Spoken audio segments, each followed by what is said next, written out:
Alrighty, here it is. It has been recommended. It has been, people have wanted it. We have all asked for it. I've wanted it too.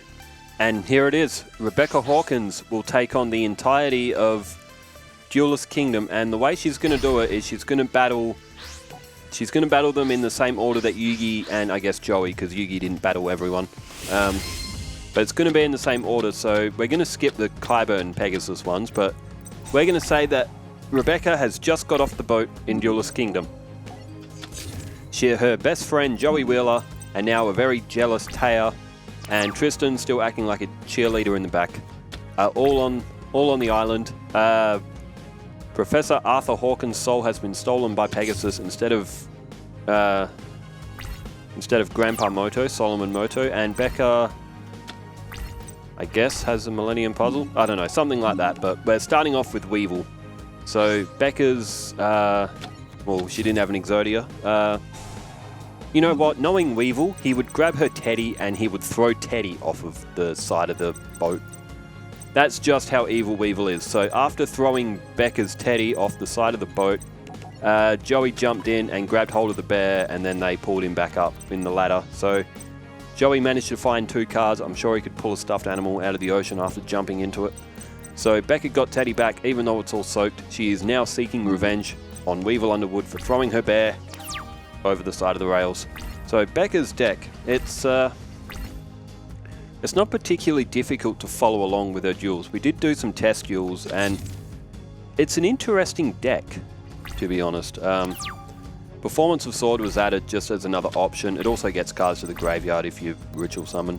Bubonic Vermin flips another one of its own into face-down defense. Hysteric Fairy contribute monsters on its side of the field. Anything to get monsters into the graveyard. Card Destruction and Morphing Jar. So the whole strategy revolves around being able to call a Shadow Ghoul and having it have very high attack power from all the monsters in the graveyard. She does only have 1 Shadow Ghoul though. That's for competitiveness. So the deck has been designed to power up Shadow Ghoul and then protect it. There's Magic Jammers, there's Trap Holes, there's 7 Tools of the Bandits, etc. And yes, with doing this one for Becca, I will do one like this for Duke Devlin, and I kind of want to do a Duelist Kingdom one for Jaden Yuki. Would have to weaken his deck a little bit, as if he plays with a GX deck against Duelist Kingdom, obviously he's going to win pretty easily. But a lot of Jaden's cards can sort of be at Duelist Kingdom level if you alter his deck a bit. So what does everyone reckon about that? Duelist Kingdom Jaden Yuki tries to win the Duelist Kingdom tournament. I think that'll be a fun duel. As Becca had a Magic Jammer down, but she's allowed Forest to be played. She does still have a D-Spell in her hand as well, so she can counter that. There's Negate Attack. Becca plays that down. Hysteric Fairy was added. I feel like it sort of suits her. Hysteric means to be to not be able to control your emotions, and Becca spent most of the episode of her duel with Yugi screaming at him, so Hysteric kind of works for Becca.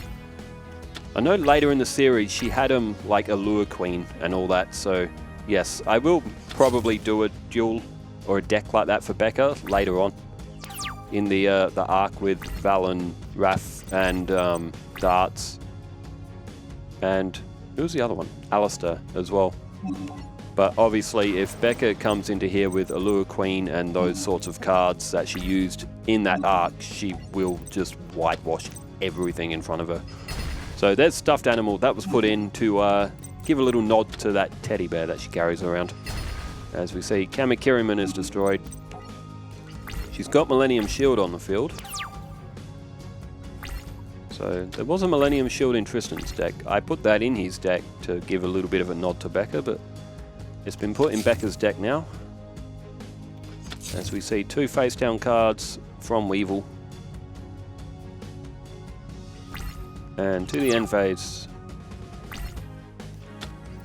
Oh, there it is, Shadow Ghoul. Wouldn't be very strong now, it would only be at 1700. Bubonic Vermin is flipped up. That'll get a slight boost from Forest as well, being a beast type.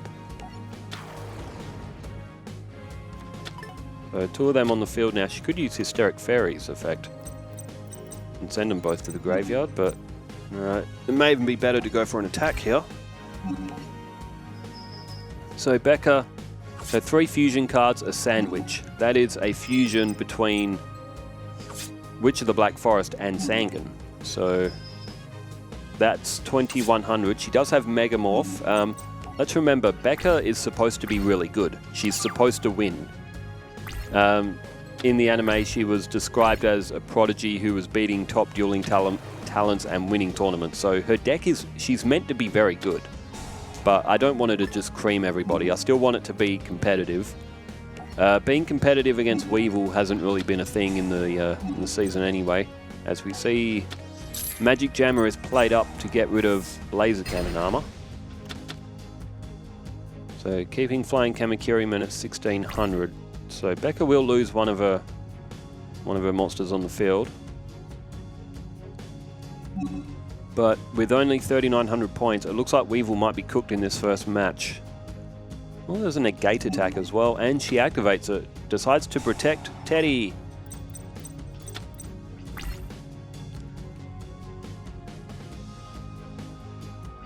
And to the end phase. So the hardest thing with Becca's deck is, particularly with polymerization, for example, it is so ingrained in our muscle memory from the Battle City and Duelist Kingdom that as soon as you get a fusion card in your hand, you just throw down polymerization. It's better to actually play Witch of the Black Forest or Sangan first, then activate polymerization, so you can still get the use out of their effect, because they only need to be destroyed from the field, not by battle. As she goes for the face down just to see what it was, and it was polymerization. So Weevil's going to pick up the loss in this first match. Becca, in her first duel on the series, will win. It is still a best of 3, so we will still see 3 matches to contribute to dictate the point.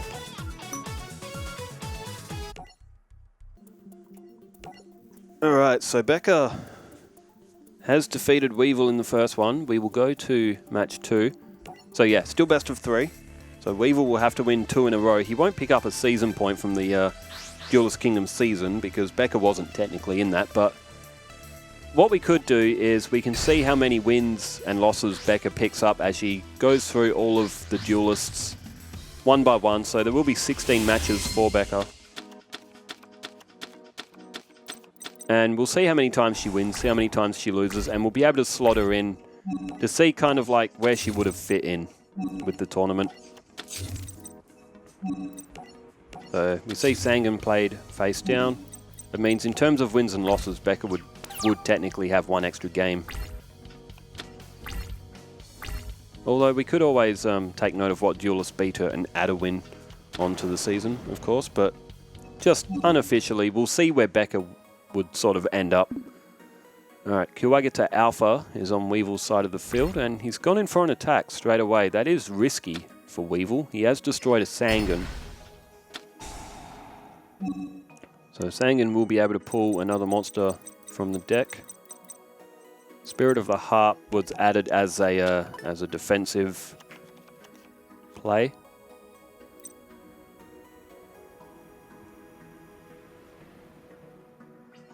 And Weevil to main phase 2 and to his end phase. So I did put trap holes in Becca's deck. Oh, there's Shadow Ghoul. Very, very early draw of Shadow Ghoul. You don't really want Shadow Ghoul this early. There is only 1 in her deck as well, so take care of Shadow Ghoul. Power it up first. Alright, Kuwagata Alpha has been tributed from Weevil, and Hercules Beetle has come to the field. 1500 attack. However, Becca does have a trap hole. And there we go, Hercules Beetle destroyed. Still got Spirit of the Harp. She could summon Shadow Ghoul now, and it would be at, what, 1800. There's Bubonic Vermin. So Becca is likely going to want to get a few more cards in that graveyard first.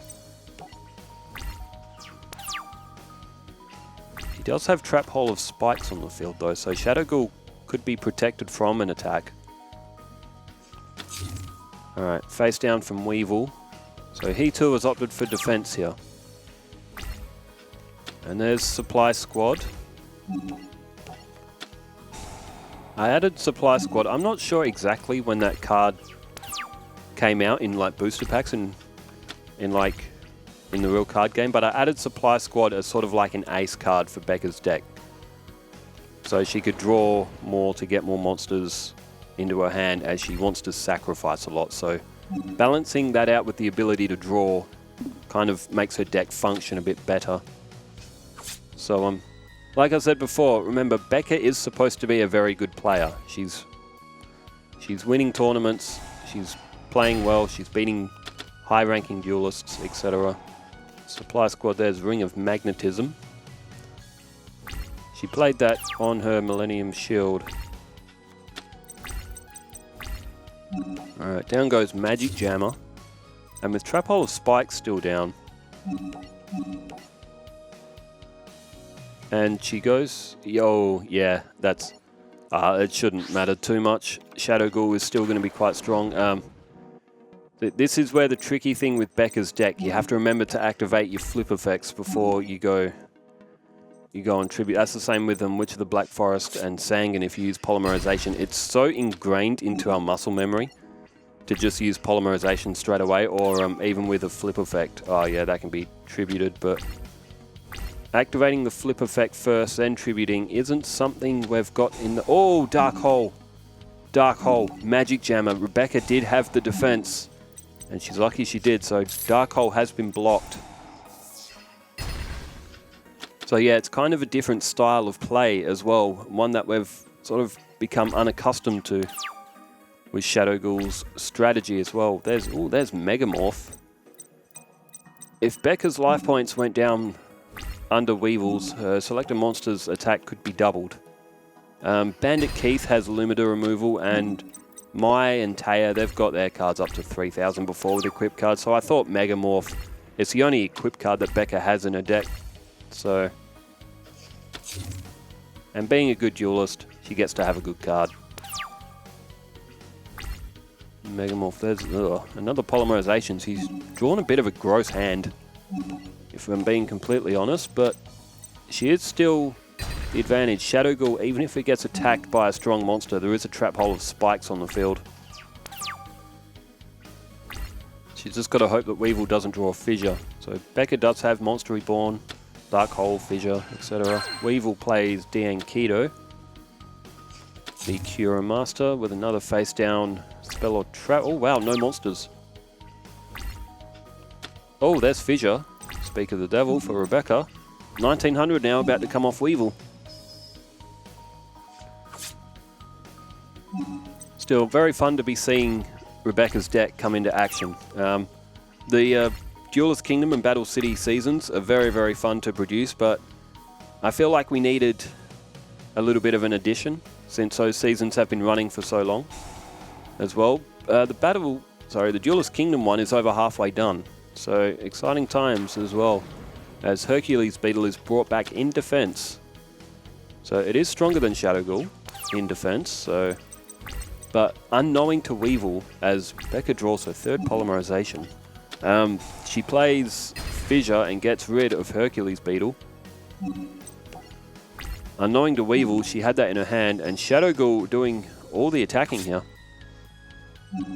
And as it should be, it is her ace card. So we do all know that the strategy of powering up and relying on one monster is not a good one. In theory, it's not a good strategy. That's why Mai struggles sometimes when she bricks her hand. But in general, Mai's done pretty good, to be honest. There's Bubonic Vermin. So this together is 3,000, and Weevil's running out of life points. So Becca could pick up 2 straight sets wins against Weevil, which in theory you think she should. So Weevil would have to draw something pretty extraordinary here. He has already used Dark Hole. Although if Becca's field got swept, she has nothing to play. So yeah, it's an interesting deck.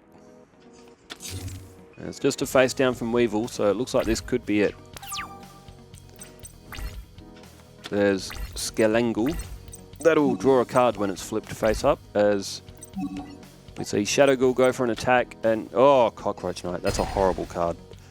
Goes straight to the top of the deck when it's destroyed. That's why Weevil, he wanted to hold that in his hand as long as possible, but Bubonic Vermin finishes him off. Weevil is defeated in straight sets. For Rebecca's first match, what did everyone think? It's a, if anyone has recommendations for a deck, yeah, do let me know as well, but going by her duel and some internet search as well, that is the deck that I made for her. We will get to see it more often. I'm going to do Becca's games day by day, Monday through Friday as well. So she'll be back tomorrow. And who played after Weevil? It was Joey and Mai, and I think I'll have Becca versus Mai. So Mai's actually a very tough opponent, so be interesting to see how she goes. Well, thanks everyone for tuning in. I hope you enjoyed Becca's first duel, and yeah, I'll do the same with Duke Devlin, and I think I'll do one for Jaden Yuki as well for Duelist Kingdom, which should be a lot of fun because as fun as the seasons are, I do feel like we need a refreshing bit of content to be added on with this as well. So once again, thanks everyone for tuning in. Thanks for leaving comments as well. Wherever you are in the world, stay safe, take care, farewell.